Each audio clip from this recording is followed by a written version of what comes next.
For faculty who are still on the fence about whether or not to use AI in the classroom, I would remember that it doesn't have to be 100% everything uses AI or nothing uses AI.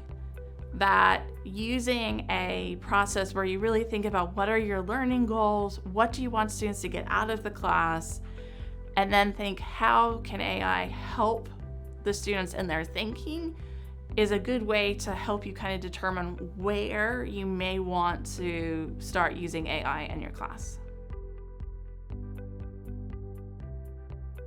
So my name is Mocko. I am a senior lecturer at the Warrington College of Business, where I teach undergraduate and graduate level statistics courses. When I first started thinking about AI, I was thinking about how to give my students a taste of what was going on in the business world and in science and around the world in terms of artificial intelligence. However, once generative AI came to be commonly available, I quickly changed the direction that I was looking at and was trying to think, how could I use that to better help students think about statistics and to think quantitatively? So I teach QMB 3250, which is statistics for business decisions.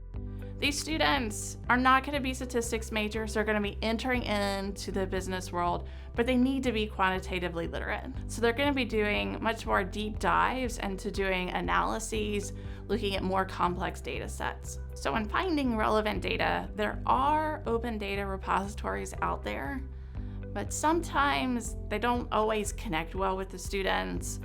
There's also research articles out there, but they don't always have the data sets available. So what I started to do in order to get some data sets that would be both engaging for the student and relevant to the business world was that I would find an article that met those needs, and even if it didn't have a data set, as long as it described the data well enough, then I could use ChatGPT or Copilot to help me write the code to generate a very similar data set.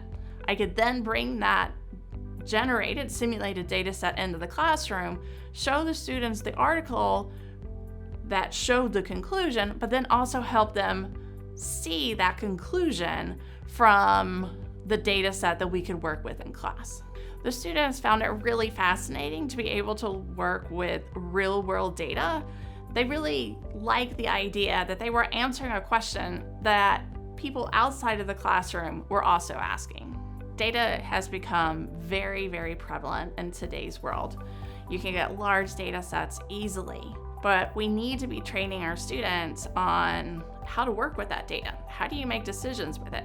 And so by giving students this early on practice, we're connecting them with the abilities and the training needed to make those important decisions.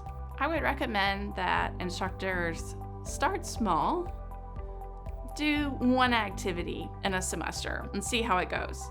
Just having a conversation with your students, particularly if you're face-to-face, about what they think of generative AI or other AI, that could be a really interesting conversation. So it's definitely worthwhile to do a small activity, start a small discussion, but start small.